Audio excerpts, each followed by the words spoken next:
A paz do Senhor, juvenis. É com muita alegria e satisfação que estou aqui nesta manhã para estudar com vocês a lição de número 9, que tem como tema o que é a igreja. Vamos juntos nesta manhã estudar a nossa lição da Escola Bíblica Dominical deste domingo. Vai ser um tempo muito precioso onde vamos aprender através da ministração do Espírito Santo, onde vamos aprender o que é a igreja, qual a função dela e quem faz parte da Igreja de Cristo. Amém? Vamos orar buscando a direção de Deus neste momento, mas antes quero lembrar vocês para que vocês estejam compartilhando este vídeo, ainda dá tempo, vai lá, convida um máximo de pessoas para estar participando conosco, mesmo que ela assista depois, é importante fazer essa divulgação. Deixe o seu like ao final, comente esse vídeo para aumentar as visualizações dessa aula, ok? Também aqueles que estão nos visitando são muito bem-vindos. Caso você ainda não seja inscrito no nosso canal, faça a sua inscrição para receber as notificações dos demais vídeos produzidos pela nossa igreja. Vamos orar então, buscar a direção do nosso Deus nesta manhã. Pai, em nome de Jesus, ó Deus, nós clamamos ao Senhor para que o Senhor esteja ministrando aos nossos corações nesta manhã, onde vamos aqui, ó Deus, estudar uma lição muito importante acerca do que é a igreja. Pai querido, que nós possamos meditar e possamos, ó Deus, ao final desta aula, compreender a profundidade, ó Deus, do que é fazer parte da igreja. Ó Deus, também qual é a nossa missão. E que assim possamos, ó Deus, colocar em prática tudo quanto nós aprendermos. Que o Teu Santo e Doce Espírito possa falar a cada coração, ó Pai querido. E assim sejamos transformados, mudados, moldados, ó Deus querido, pelo Teu Santo Espírito. Pai, eu oro pedindo a Tua direção neste momento, abençoando já a cada um dos nossos juvenis e dos demais que estão, ó Deus, nos acompanhando neste canal. Que o Senhor abençoe grandemente a vida de cada um deles. Em nome de Jesus. Amém.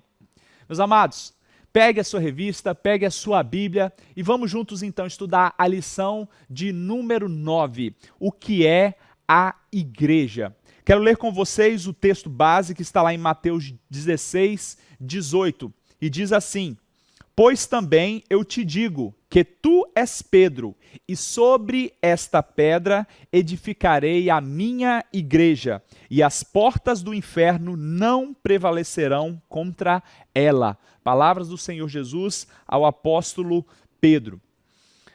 Antes de ir para a introdução, quero destacar com vocês 3 objetivos desta lição. Primeiro, nós vamos compreender o termo bíblico igreja.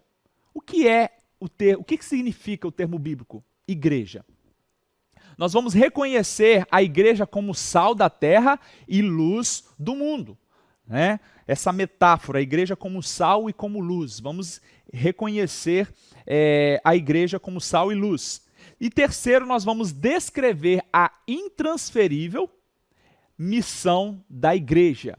Por que a igreja existe? Qual é o papel dela? Qual é a missão da igreja aqui na Terra? Vamos então à nossa introdução.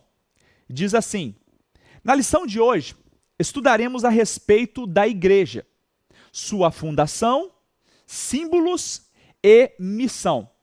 Você verá que a igreja não é uma simples organização marcada por um grau de burocracia, de forma alguma. Não, a igreja é um organismo vivo e dinâmico. Ela é o corpo de Cristo aqui na Terra. Como corpo de Cristo, ela tem uma missão a cumprir. Você sabe qual é a missão integral da igreja? Sua missão é pregar o evangelho todo a todo homem, em todo lugar, para a glória de Deus. Vou repetir para você gravar. A missão da igreja é pregar o evangelho todo a todo homem, em todo lugar, para a glória de Deus. O compromisso da igreja é levar Cristo às pessoas de diferentes culturas, raças e povos. Como igreja, você tem cumprido com a sua missão? Já fica aí então essa pergunta para você refletir. Como igreja de Cristo, como participante, membro da igreja, você tem, juvenil, cumprido a sua missão? O nosso desafio é muito grande. É um privilégio, mas uma grande responsabilidade também, fazer parte da Igreja de Cristo. O texto bíblico em classe está lá em Mateus 16, do versículo 13 ao versículo 20. Acompanhem comigo. E chegando Jesus às partes de Cesareia, de Filipe, interrogou os seus discípulos, dizendo: quem dizem os homens ser o Filho do Homem? E eles disseram: uns, João Batista, outros, Elias, e outros, Jeremias ou um dos profetas. Disse-lhes ele: e vós, quem dizeis que eu sou? E Simão Pedro, respondendo, disse: tu és o Cristo, o Filho do Deus vivo. E Jesus respondendo, disse-lhe: bem-aventurado és tu, Simão Bar-Jonas, porque não foi carne e sangue quem te revelou, mas meu Pai que está nos céus. Pois também eu te digo que tu és Pedro, e sobre esta pedra edificarei a minha igreja, e as portas do inferno não prevalecerão contra ela. E eu te darei as chaves do reino dos céus, e tudo o que ligares na terra será ligado nos céus, e tudo o que desligares na terra será desligado nos céus. Então mandou aos seus discípulos que a ninguém dissessem que ele era o Cristo. Amém? Eu quero pontuar aqui algumas coisas na leitura deste texto. Jesus está aqui num diálogo com os seus discípulos, e ele faz uma pergunta a eles, esperando deles uma resposta à altura. E aí eles vão responder a Jesus, dizendo: olha, uns dizem que tu és João Batista, outros dizem que tu és Elias, outros até mesmo Jeremias ou os outros profetas. Mas aí quando Simão responde assertivamente, ele declara algo tremendo e precioso do Senhor Jesus. Ele diz: tu és o Cristo, o Filho do Deus vivo. Então Pedro tinha convicção que Jesus Cristo era o Filho do Deus vivo, o Messias aguardado, o Messias enviado e prometido e enviado pelo Pai. Com a convicção ele responde isso. E aqui Jesus, ele faz aqui uma espécie de elogio, falando que ele era bem-aventurado, feliz, porque ele estava dizendo uma verdade, mas que aquilo não vinha dele, vinha do Pai, que tinha revelado para ele. E é interessante aqui, meus amados, destacar que a expressão Bar-Jonas, ela significa filho de Jonas, Então Simão, Simão Pedro, filho de Jonas, ou seja, o termo usado aqui, Bar-Jonas, Bar, filho, Jonas, de quem ele era filho, ou seja, o pai dele. E aí, continuando, onde eu quero também destacar, no versículo 18, porque com base nesse versículo, muitas pessoas distorcem a palavra de Deus, afirmando que a igreja foi fundada sob o apóstolo Pedro. Porque aqui diz: pois também eu te digo que tu és Pedro, e sobre esta pedra edificarei a minha igreja. Pedro, meus amados, significa Petros, do grego Petros, que é fragmento de rocha. Então, fragmento de pedra, pequenos pedaços de pedra. Porém, o próprio Pedro reconhece, Paulo, que quem é a rocha a qual a igreja está edificada, ou seja, quem é o fundamento da igreja, não é Pedro, é Cristo, Jesus Cristo. E o termo pedra aqui significa Petra, do grego Petra, que é rocha. Então a igreja, diferente do que muitos dizem, e distorcem colocando líderes como se fossem continuidade da pessoa de Pedro, porque Pedro é considerado pelos católicos como o primeiro papa e os demais papas como continuidade da missão apostólica de Pedro, mas isso não é uma verdade. A rocha a qual a igreja está fundamentada é Cristo, é a Petra, é a rocha. Amém? Então é importante a gente fazer esta distinção e esta observação, porque há muito um ataque à igreja de Cristo, tirando o fundamento dela, que é Cristo, e dando esse crédito a Pedro, mas isso não é verdade. Amém? Vamos então prosseguir. A igreja não é uma invenção humana, mas divina. Depois de mais de 2000 anos de sua inauguração, no dia do Pentecostes, a igreja permanece resistindo aos ataques dos inimigos e combatendo-os na força do Senhor. A igreja não está firmada sobre Pedro, Paulo ou qualquer outro apóstolo. Ela foi fundada e estabelecida sobre Cristo, a rocha inabalável. Glórias ao nosso Deus. Vamos então ao nosso primeiro tópico. Igreja, eu, você, nós. Não são poucas as pessoas que em pleno século XXI ainda confundem a igreja com um edifício formado por tijolos, pedras, areias e cimento. De acordo com o Novo Testamento, o termo igreja pode ser compreendido de 3 maneiras: a igreja universal, a igreja local ou igrejas locais e igrejas domésticas. Nós vamos aqui fazer a leitura de 3 textos que embasam esta afirmação de que a igreja ela é compreendida de 3 maneiras: a igreja universal, as igrejas locais e as igrejas domésticas. Mas antes, eu quero pensar com vocês o seguinte: o que você entende por igreja? Responde aí no chat, participa aí. Seu modo de ver, qual é a sua compreensão do que vem a ser igreja? E segundo, qual é a diferença entre igreja e templo? Para você, há diferença entre igreja e templo? Qual é essa diferença? Compartilhe aí no chat, responda, participe aí conosco. Enquanto isso, eu quero, então, ler com vocês aqui 1 Coríntios 1:2, para entendermos o que vem a ser a igreja, a visão, o entendimento de que a igreja ela é universal. Né? Ela é universal porque ela é composta por todos os santos de todos os tempos. O que isso quer dizer? Que todos aqueles que viveram desde o início, né? Abraão, Adão, Noé, Enoque, Moisés, Davi, todos que foram alvos da graça de Deus, que pela fé creram em Deus e na promessa. Os cristãos do Novo Testamento também, os apóstolos, os irmãos da igreja primitiva, os pais da igreja, ao longo desses 2000 anos, e os cristãos atuais, eu e você, e os que virão a ser. Essa é a igreja universal, ela é composta por todos esses santos, de todos os tempos e épocas. E isso está lá, registrado em 1 Coríntios capítulo 1, versículo 2.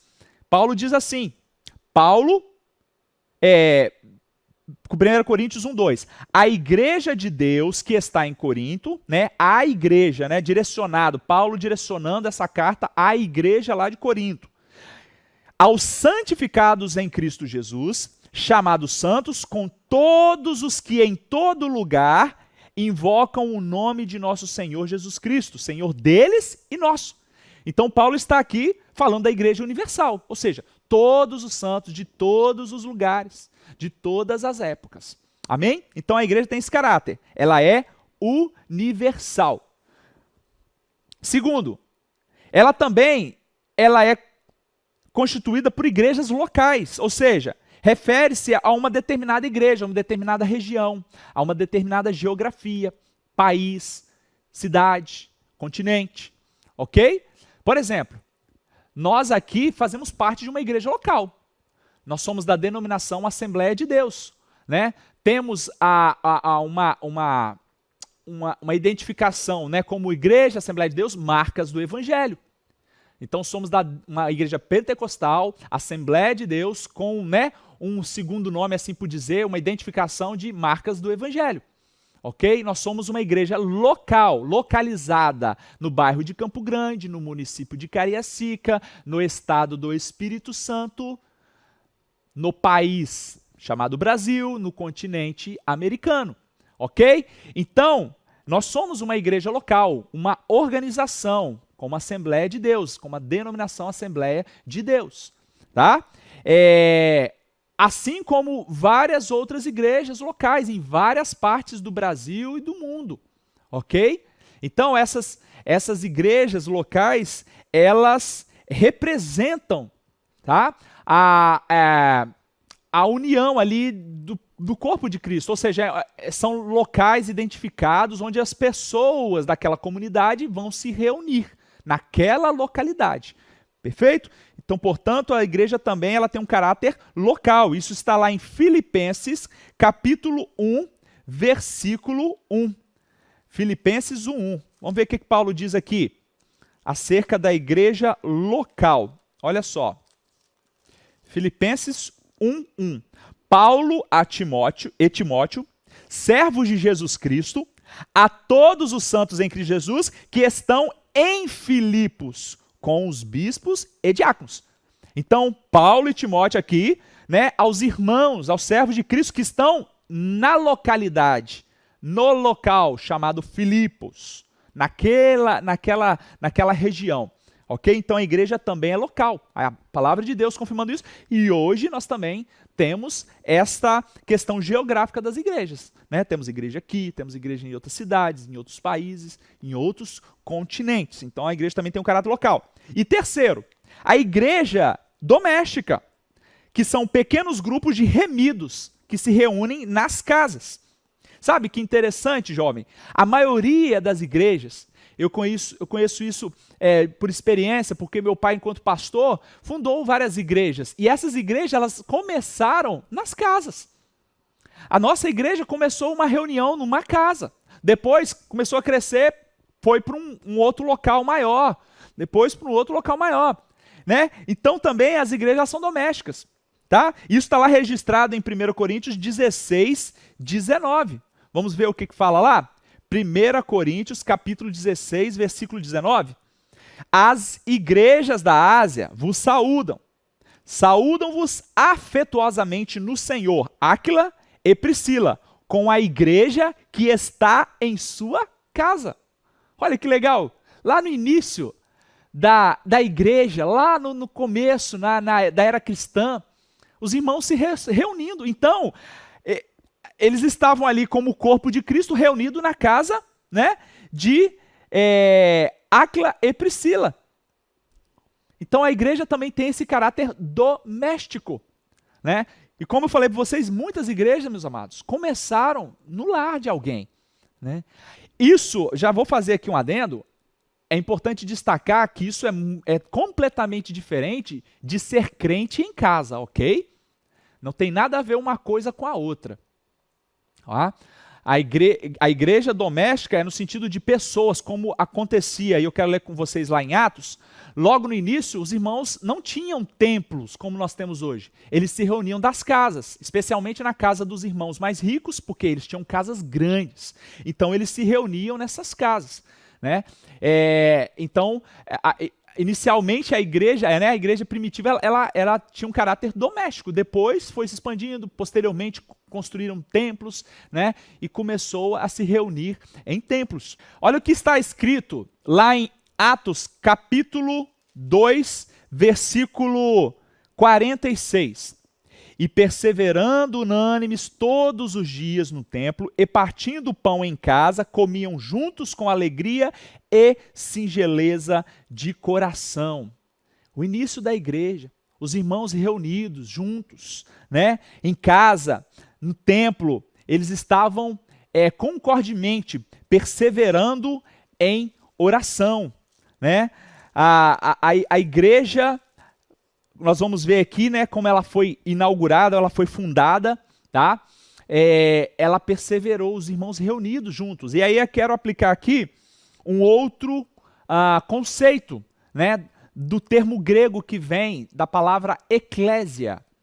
Eclésia significa igreja. E no sentido, né, mais profundo desta palavra, está vinculado o termo assembleia, ou seja, reunião. Então, igreja é reunião, é a reunião dos santos, é os irmãos juntos, em unidade, com o mesmo propósito, com a mesma visão, né, com um mesmo objetivo de adorar, de exaltar a Deus, de louvar a Deus, de ouvir a palavra de Deus e de cumprir a missão, né, principal, que é pregar o evangelho. Então a palavra eclésia, que vem do grego, significa igreja, é reunião, assembleia. Então, enquanto igreja, nós somos uma assembleia, nós compomos, né, ou promovemos a reunião dos santos, dos salvos e remidos por Cristo Jesus. Continuando aqui. Em nenhum momento o conceito de igreja está associado a um prédio ou templo físico, mas sempre as pessoas ou reuniões destas para adorar e servir ao Senhor. Eu fiz a pergunta logo no início, qual é a diferença entre igreja e templo? Vocês aí, né, responderam. Então, qual é a diferença, meus queridos? Templo é um local físico que é necessário, ok? Essa construção, essa estrutura física para que nós possamos, com segurança, com conforto, nos reunir usando os recursos necessários para podermos ter os nossos cultos, as nossas reuniões de oração, para ter aqui as nossas aulas, né, para ter os nossos momentos de confraternização, de comunhão. Então, uma coisa é o templo. Então, a igreja, né, a eclésia não é o templo físico, embora é necessário o templo físico para nos reunirmos, ok? Mas a igreja em si somos nós. A igreja não é eu sozinho, eu sou membro. A igreja não é você sozinho, você é um membro. A igreja somos nós. Então, quando nós nos reunimos, nós fazemos parte, né? Nós formamos o corpo de Cristo, que é a igreja. Como afirmou Duzin, a igreja consiste naqueles que foram chamados para fora do mundo, do pecado e da vida alienada de Deus, os quais, mediante a obra de Cristo na sua redenção, foram reunidos como uma comunidade de fé que compartilha das bênçãos e responsabilidades de servir ao Senhor.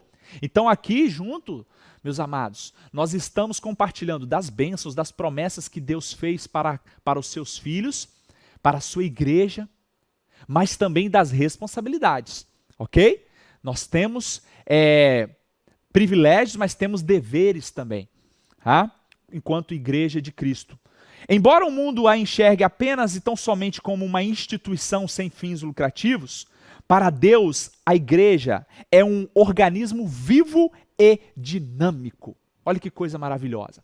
A igreja, ela é uma organização também, mas no seu sentido mais profundo. Aos olhos de Deus, ela é um organismo vivo.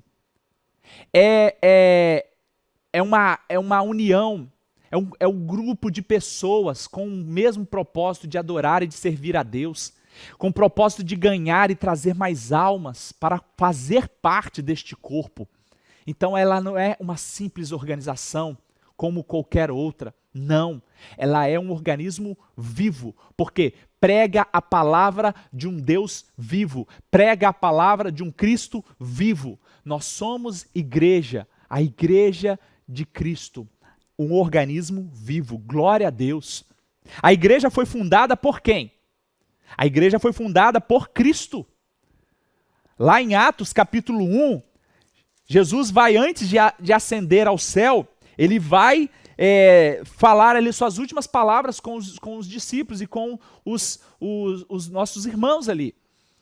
E ali vai fundar a igreja, vai inaugurar a igreja. E ela, no dia do Pentecoste, ela vai concluir a sua inauguração. Então, quando em Atos 2, o Espírito Santo desce, né, sobre aqueles que estavam reunidos concordemente, ou seja, em acordo, né, naquele lugar, juntos, o Espírito Santo desce em Pentecoste e aí inaugura-se a igreja de Cristo, a qual nós fazemos parte. Então iniciou-se há 2000 anos atrás, né? Porque no Velho Testamento, o povo de Israel, né, a nação escolhida por Deus, ela era o povo que se reunia para adorar a Deus, né? Era o povo que servia ao Deus, né? O Deus chamado Deus de Israel. mas ela ainda não tinha esse caráter de igreja como na Nova Aliança, como no Novo Testamento. Embora, né, aquilo já apontava para o que é hoje. Tá? Eles se reuniam no templo. Naquele contexto, o templo ele tinha um caráter mais importante por conta da presença de Deus no templo. Mas hoje, Deus ele não habita no templo feito por mãos, ele habita em nós. Né? Ele está em nós. E nós somos membro que compõe o seu corpo, a igreja de Cristo. Então concluímos, juvenis, que ser igreja é mais do que ter o nome registrado no rol de membros de uma instituição terrena. É ter o nome escrito no livro da Bíblia. E aqui eu quero fazer uma observação. Mais de 70% de vocês já são batizados. Ou seja, vocês são membros da igreja de Cristo e da igreja local. Vocês fazem parte desta comunidade. Né? Assembleia de Deus Marcas do Evangelho, vocês têm compromissos, vocês têm responsabilidades e têm direitos, tanto direitos quanto deveres. A partir do momento que você passa a fazer parte do rol de membros, que você é batizado, porque isso é uma ordenança de Jesus, em Mateus 28, 19 e 20, ele vai falar, portanto, ide fazer discípulos de todas as nações, batizando-os em nome do Pai, do Filho e do Espírito Santo. Então todos quantos aceitam a Cristo, a Jesus Cristo como único e suficiente Salvador, ele deve ser batizado para fazer parte da igreja de Cristo, oficialmente, formalmente, parte do rol de membro. Portanto, você está ligado à Assembleia de Deus Marcos do Evangelho, fazendo parte da igreja de Cristo, de todos os santos, de todos os tempos. E aí nós chamamos esta igreja, ela é invisível e visível. A visível, ela é a igreja como nós cristãos vemos ela. Somos nós, ela é a igreja visível. Mas ela também é a igreja invisível. É a igreja que só Deus vê. Porque Deus conhece cada um de nós, Deus conhece o nosso coração. Né? Nem todos que fazem parte do corpo de membros da igreja são igreja. Por quê? Eles não nasceram de novo. Mas Deus consegue fazer essa distinção porque ele conhece o coração de cada um. Então, mas a igreja invisível, a igreja santa, eleita, que vai ser arrebatada, que vai subir, que vai reinar com Cristo, ela existe e ela faz parte. Ok? Nós vemos a igreja visível, mas a igreja invisível, com todos aqueles que confessam verdadeiramente que Cristo é o Senhor, foram salvos e remidos por Cristo. Essa é a igreja invisível.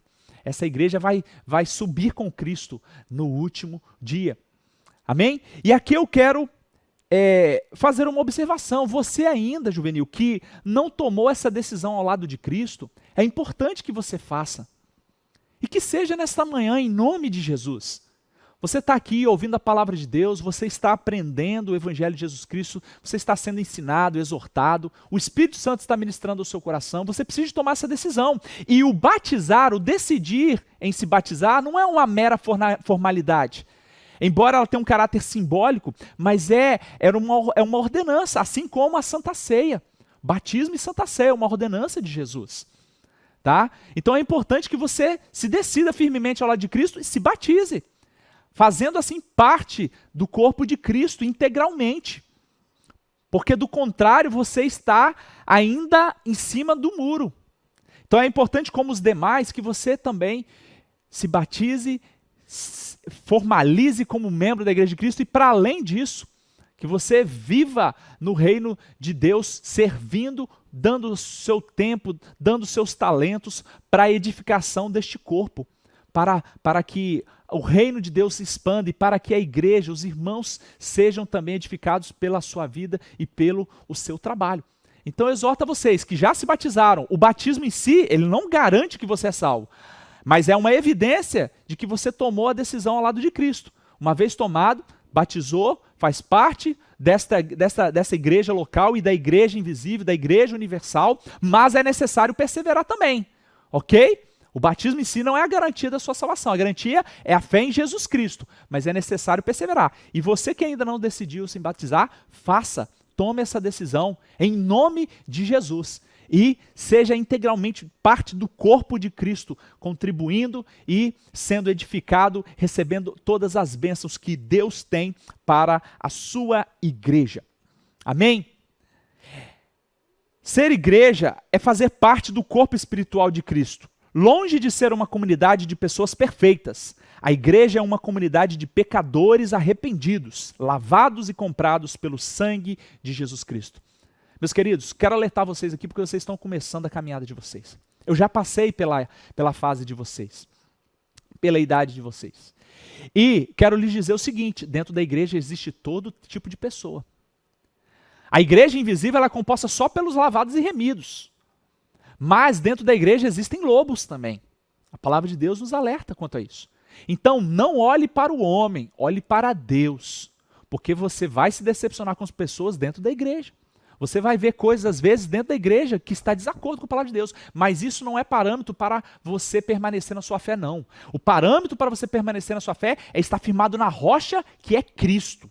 É olhar para o autor e consumador da sua fé, Jesus Cristo. Olhe para Ele, porque a igreja ela é formada por pessoas imperfeitas. Então até mesmo nós, salvos em Cristo Jesus, nós falhamos. E vamos ter que lançar mão do perdão, do amor, da paciência, ok? Nós estamos em construção, nós estamos em obra. Nós não estamos ainda completos, nós estamos crescendo em santidade dia após dia. Então não olhe para as falhas do homem, olhe para Cristo e cresça em santidade, ajudando os irmãos, edificando este corpo de Cristo. Amém? Vamos prosseguir então para o segundo tópico. Lembrando aqui, fechando esse tópico, a igreja foi fundada por Jesus Cristo e inaugurada no dia de Pentecostes com a descida do Espírito Santo. Amém? Igreja, sal e luz. Dentre as muitas metáforas utilizadas para descrever a igreja em Novo Testamento, vejamos algumas. O que é uma metáfora? Vocês estão aí estudando, provavelmente já viram isso. Metáfora é uma figura de linguagem, né, que faz menção, uma comparação, né, usa uma coisa para comparar com a outra. Então, sal e luz é uma metáfora que Jesus usou para a igreja. Ele vai falar que a igreja ela é sal e luz. Vamos entender daqui a pouco por que ele usou essa metáfora. Por que nós parecemos ou somos como, né? O sal e a luz. Vamos entender as características tanto do sal quanto da luz. Mas, para além dessa metáfora sal e luz, há outras também que a palavra de Deus menciona. Ela fala que nós somos sacerdócio real, que nós somos propriedade, povo de propriedade exclusiva de Deus. A igreja ela é exclusiva de Deus. O dono da igreja é Cristo, é Deus. Então nós somos povo exclusivo de Deus. Nós somos corpo de Cristo, 1 Coríntios 12, 27. Por quê? Nós somos corpo de Cristo. Porque aí Paulo vai usar a metáfora do corpo humano. Ora, o corpo ele é formado por vários membros. Orelha, boca, nariz, mãos, pés, perna, né? Cabeça, pescoço, braço. Então, cada um de nós que fazemos parte da igreja, nós somos um membro. E por mais que a nossa função seja, aos olhos humanos, não tão importante ou que não apareça, todos nós somos importantes, porque somos membros de um corpo. Tira uma unhazinha aí do seu dedo, que é algo pequeno, entre aspas, insignificante. Você vai ver se o corpo todo não vai padecer. Então, cada parte, cada membro do corpo é importante. Tira um dedinho do seu pé para você ver se você não vai ficar sem equilíbrio. Então, todos nós somos membros deste corpo, somos importantes. Nós compomos. Aí, Paulo faz essa metáfora, comparando a igreja de Cristo como um corpo. Então, nós somos membros deste corpo. Por isso, meu querido, minha querida, que eu sozinho não sou igreja, eu sou membro. Você sozinho, você não é igreja, você é membro. Agora, eu com você, nós somos a igreja de Cristo, somos o corpo de Cristo. Outra metáfora, raça eleita, povo eleito, lavoura de Deus, né? Faz uma metáfora com uma plantação, santuário de Deus, ou seja, habitação de Deus. Então nós vamos deter aqui as duas principais, sal da terra e luz do mundo. O sal era empregado pelos judeus com dois fins, para temperar o alimento e para a conservação, né? Quando antigamente não tinha esse sistema de refrigeração, geladeira, freezer, né? Isso veio depois com a energia elétrica que foi surgir isso. Então, antigamente, como que eles conservavam os alimentos, a carne? Eles deixavam ela no sal, né? Passava o sal, impregnava com sal e esse sal conservava da deteriorização, né? Dos insetos ou dos micro-organismos que fariam aquela comida se deteriorar. Então o sal, ele tinha essa função, assim como tem ainda hoje mais utilizado na questão do tempero, mas antigamente usava-se para a conservação do alimento. Então Jesus identifica a igreja e o mundo como duas comunidades distintas. De um lado, a igreja como sal, que tempera e preserva, né? E do outro, o mundo como um alimento sem sabor e em estado de deterioração. Então, juvenis, a igreja ela é sal porque ela conserva. Ela conserva os santos. Ela conserva os fiéis. Ela conserva os princípios da palavra de Deus. Ela conserva as promessas de Deus. Ela conserva as pessoas no caminho de Deus. É impossível, meu querido, minha querida, uma brasa ficar acesa fora do braseiro. Portanto, é necessário que a igreja, ela seja, né, esse sal que vai conservar, ok? Evitando assim que a deterioração provocada pelo pecado nos destrua. E ela é sal do mundo. Ou seja, o mundo precisa ver a diferença na igreja. A igreja ela precisa de outro aspecto do sal, é dar o sabor. A gente precisa de ter o tempero que vai fazer a diferença na vida das pessoas. As pessoas precisam ver essa diferença. A gente precisa então preservar e temperar, ok? Então as pessoas quando vêm à igreja, vêm a Cristo, elas precisam de sentir este sabor que só a igreja de Cristo, que só a noiva do Cordeiro pode oferecer, né? O sal fala do caráter do cristão, né? Expresso pelas suas atitudes e palavras. Então quando nós estamos temperando o mundo, quando nós estamos dando sabor, né, ao mundo tão perdido, tão depravado, nós estamos fazendo isso, ou devemos fazer isso com as nossas atitudes e palavras, ou seja, o nosso testemunho. E nós temos uma capacidade muito grande, especialmente vocês novos, de influenciar as pessoas, influenciar esse mundo perdido. Então nós precisamos usar esta nossa qualidade de temperar, de preservar. Amém?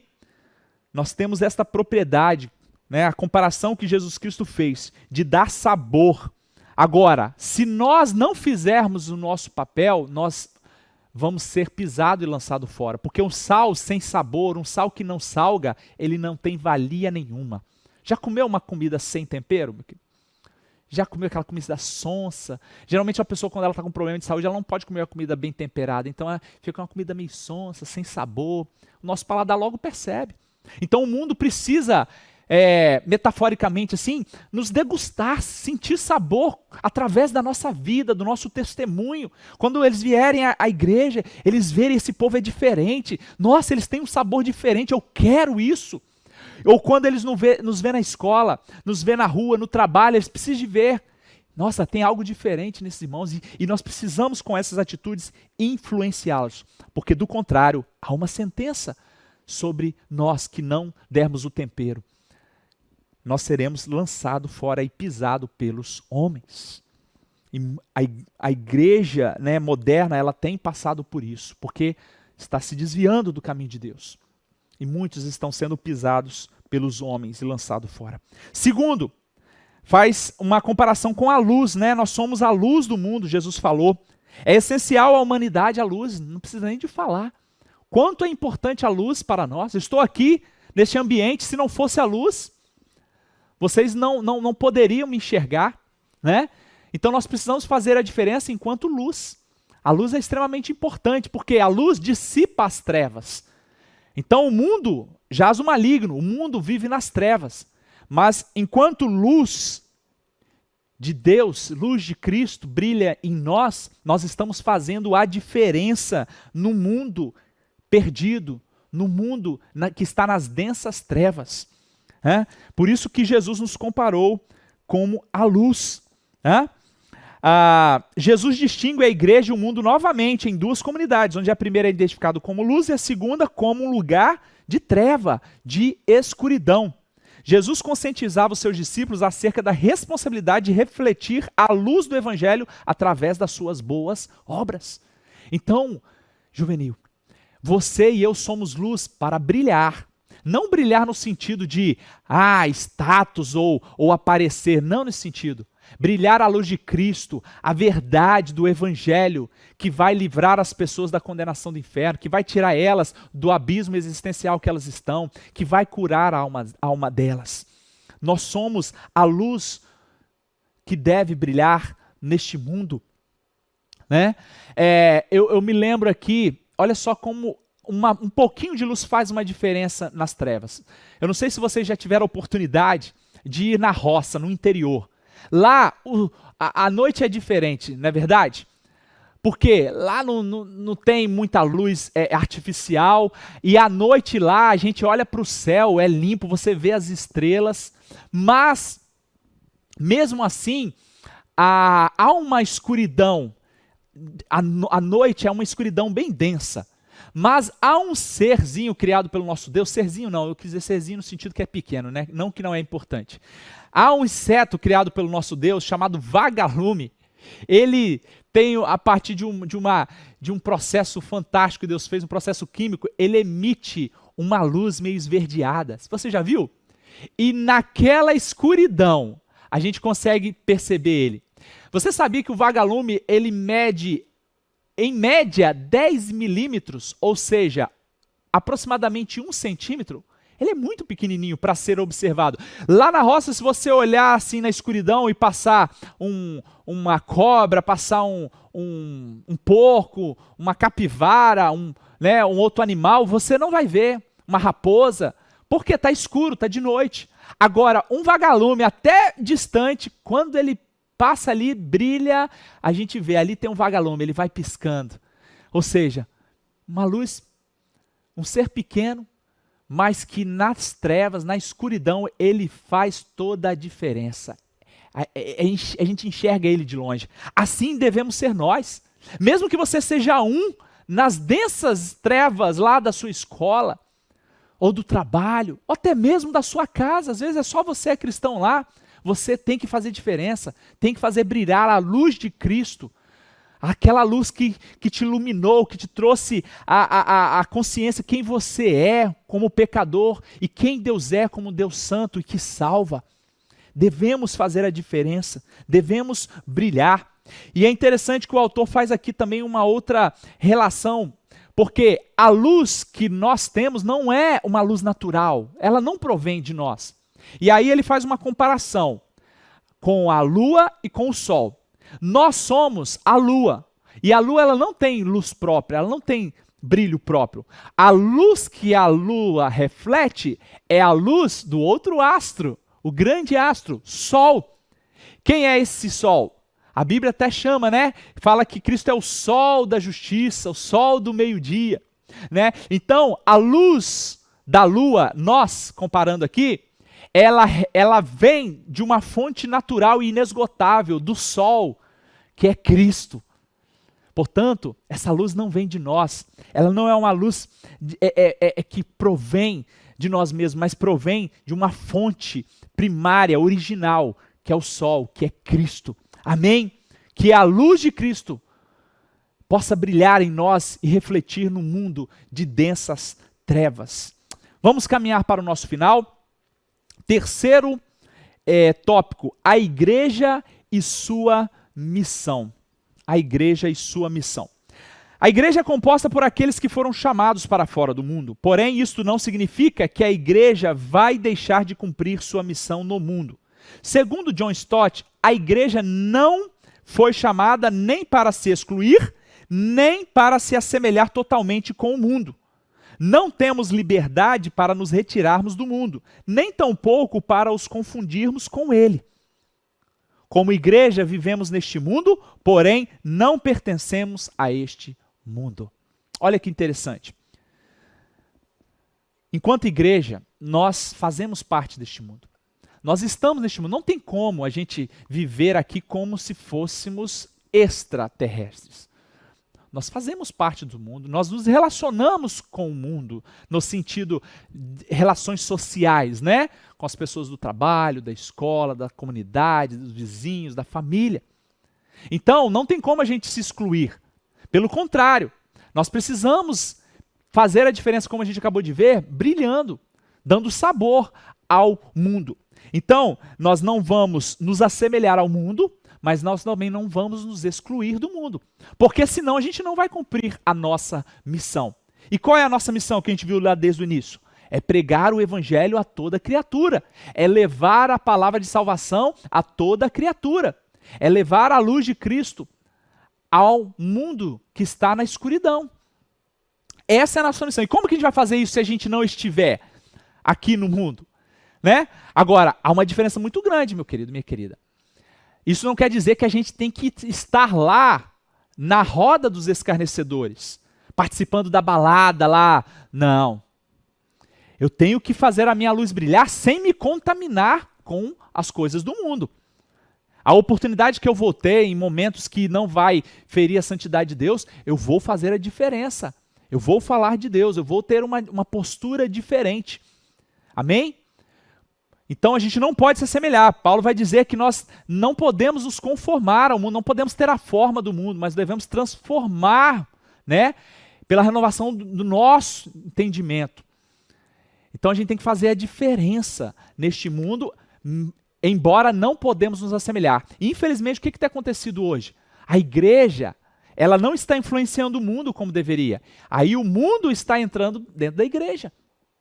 Então, quando a igreja, meus queridos juvenis, ela não faz a diferença, ela não dá sabor, ela não ilumina, ela se permite ser influenciada pelo mundo. Ela permite que o modismo entre, ela permite que a visão mundana, as coisas do mundo, os padrões do mundo venham para dentro da igreja. E não é isso que tem acontecido, né? Nós temos visto quanta bagunça, quanta desordem em muitas igrejas. Porque o mundo está entrando, os conceitos mundanos estão entrando, estão relativizando a palavra de Deus. Estão distorcendo a palavra de Deus. E aí estão trazendo o mundo para dentro da igreja. Portanto, a minha e a sua missão enquanto igreja de Cristo é pregar o evangelho, é fazer a diferença, é dar o testemunho de que Jesus Cristo salva, de que Jesus Cristo cura, liberta, de que Jesus Cristo batiza com o Espírito Santo, de que o enchimento do Espírito Santo é necessário para que nós possamos ter poder para pregar o evangelho. E está aqui algo que nós estamos sendo exortados constantemente pelos nossos pastores, ser cheio do Espírito Santo, buscar o enchimento do Espírito Santo, para que a gente tenha poder, ousadia para pregar, para falar às pessoas com amor, mas falar para elas a verdade, porque é uma verdade. Se elas não se converterem, elas vão para o inferno. E nós precisamos proclamar, ser atalaia, porta-voz de Deus para essas pessoas, levando elas a palavra de salvação. Tal pregação não deve ser apenas com palavras, mas com atitudes. Então precisamos viver, dar o exemplo, para que a nossa missão seja efetiva, para que a nossa missão seja eficaz. É muito importante também, juvenis, vocês usarem o instrumento, o recurso que está na mão de vocês, o celular. Não fica usando o celular para você desonrar a Deus, não. Por favor, usa isso como ferramenta de evangelização. Se você tem vergonha, você precisa de decidir se você realmente serve a Deus ou não. Você precisa de pedir a Deus ousadia. Talvez você ainda nem se converteu, Mas às vezes você ainda está um pouco tímido, então pede a Deus ousadia. Senhor, eu quero evangelizar os meus colegas, eu quero nas redes sociais falar do teu amor, em vez de ficar postando coisas fúteis, curtindo, compartilhando coisas fúteis, eu vou compartilhar o teu evangelho, eu vou compartilhar o link da EBD, o link do culto. Então use essa ferramenta que Deus nos deu, que Deus te deu, para evangelizar, para cumprir a sua missão. E aí eu vou indo para o final e pergunto, você está cumprindo a sua missão? Usando o recurso que Deus te deu? Usando a sua vida, falando, com suas atitudes?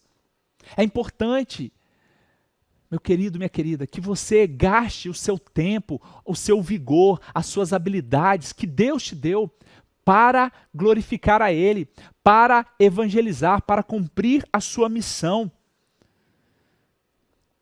Porque a grande tarefa da igreja no mundo é a evangelização do mundo. Então não perca tempo, não perca tempo. Use os seus dons, os talentos, os recursos que Deus te deu para você cumprir a sua missão.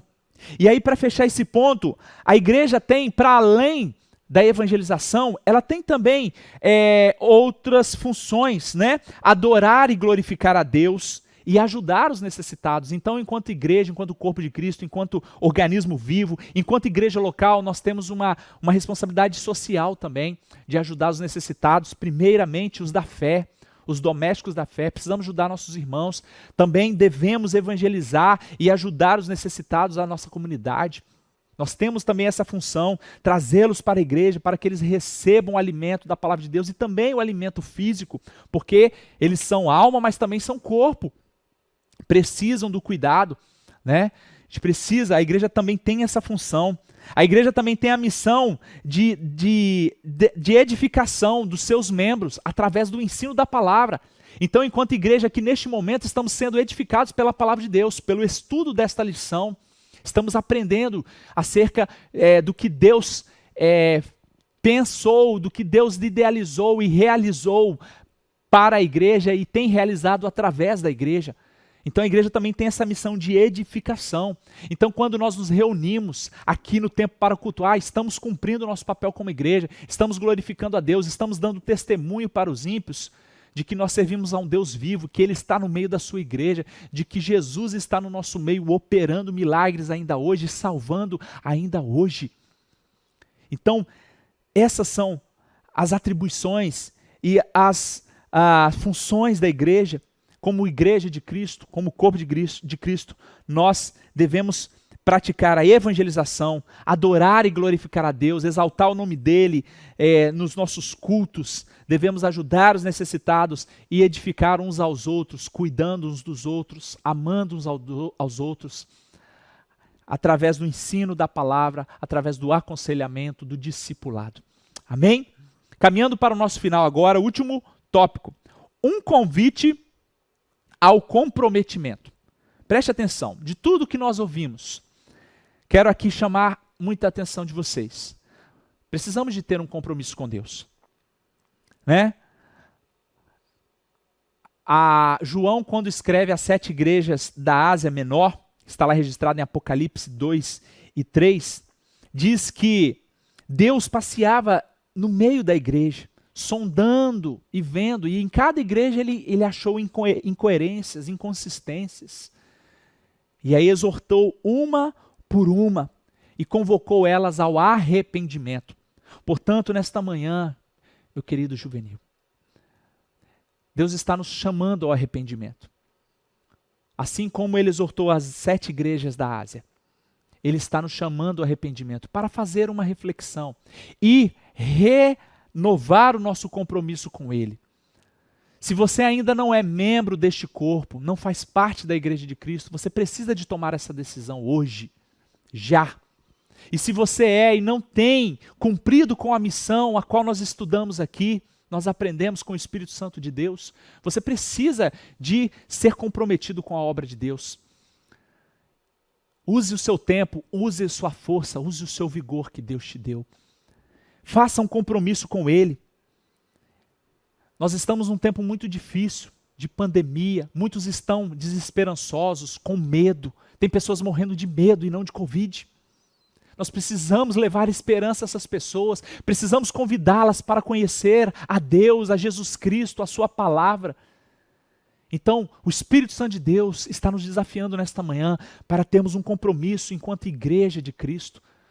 Assumimos esse compromisso de sermos sal e luz, de fazermos a diferença neste mundo.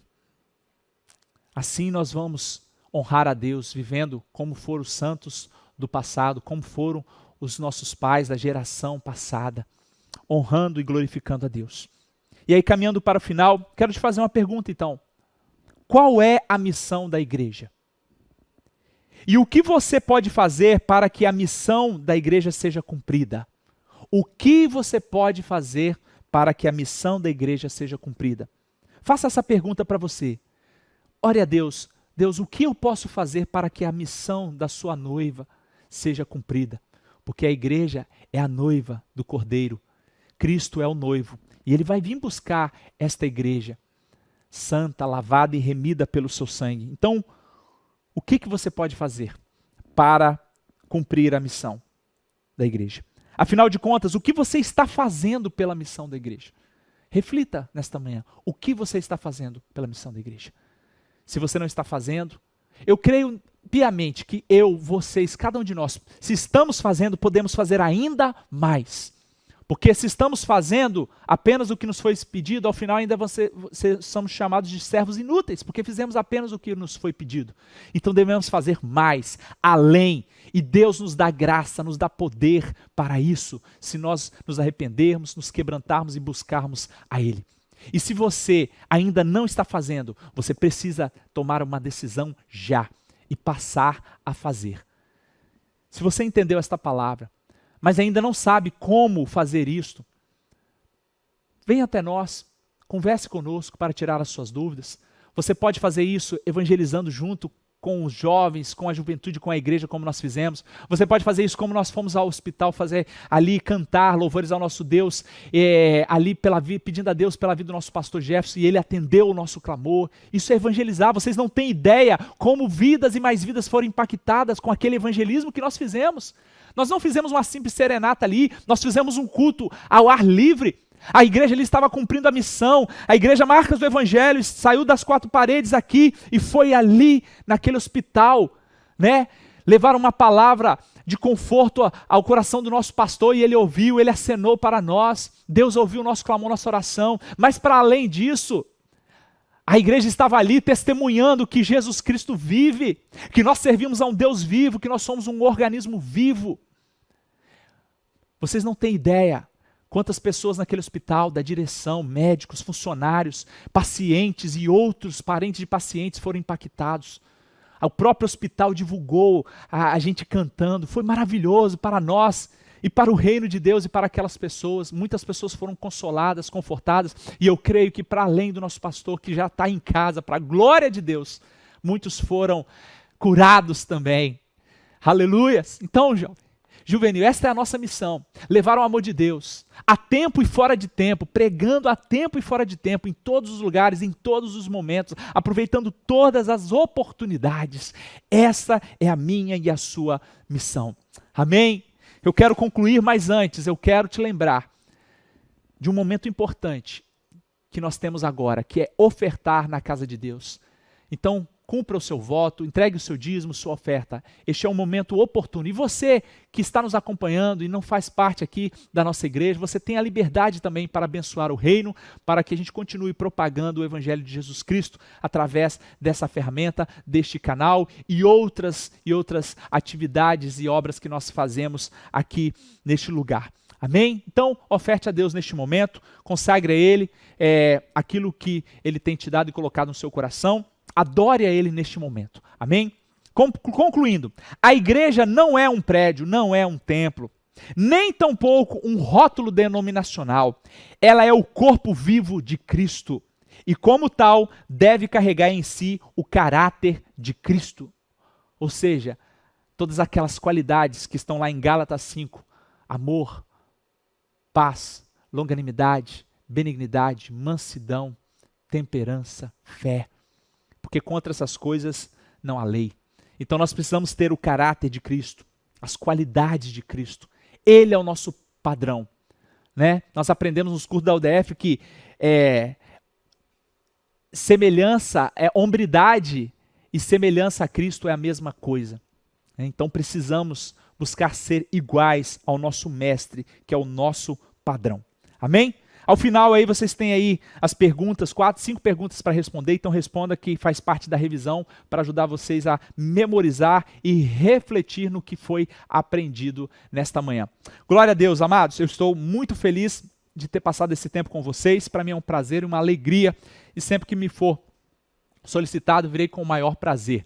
Fui muito edificado nesta manhã, glorifico a Deus pela vida de vocês e espero que vocês coloquem em prática tudo quanto o Espírito Santo ministrou aos vossos corações. Vamos orar para encerrar a nossa aula nesta manhã? Senhor Deus e eterno Pai, glorificado seja o teu nome, porque o Senhor nos alcançou, nos escolheu, nos elegeu como povo do Senhor, como sacerdócio real. Pai, nós somos a igreja do Senhor, a noiva do Cordeiro. E nesta manhã, ó Deus, nós fomos ministrados entendendo quem somos de fato, o que o Senhor quer de nós, a nossa missão aqui nesta terra, e as promessas que o Senhor tem para nós que são gloriosas, de estarmos contigo na eternidade, de subirmos e cearmos com o noivo, a bodas do Cordeiro. Ó Pai, muito obrigado por essa manhã preciosa, que o Senhor possa continuar ministrando aos nossos corações, que o Senhor alcance cada um dos nossos juvenis e os demais que estão participando, os que não são da nossa igreja, que são visitantes, familiares e amigos, que o Senhor abençoe e ajude-os a entender e que eles desejem fazer parte da tua igreja, Senhor Jesus. Ó Pai, muito obrigado por este tempo. Nós te louvamos e te bendizemos, porque o Senhor nos deu, ó Deus, esta oportunidade de mais uma vez aprender a tua palavra. Graças te damos, ó Deus. Eu abençoo a cada um nesta manhã e agradeço ao Senhor mais uma vez em nome de Jesus. Amém. Deus abençoe vocês, meus queridos.